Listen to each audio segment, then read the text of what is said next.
Ang gusto naming makitang impact is, anong ginawa nyo nung umalis na kami? Were you able to make your lives better? Were you able to improve your livelihood? Were you able to send your kids to school?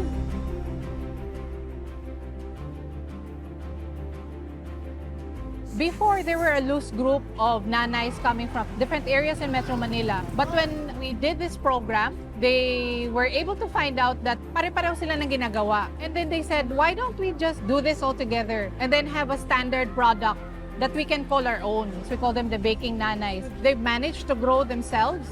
Hindi na sila nagko-compete, but they work together. They took hold of the situation. At ngayon, sasabihin nila, I earn an income for my family. I help put food on the table. I help send my kids to school.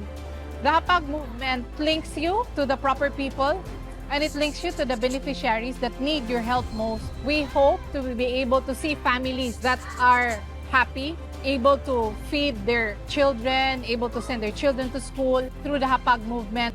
We hope to make a difference in many people's lives. We hope you can check out how we can work together, how we can partner in the Hapag movement.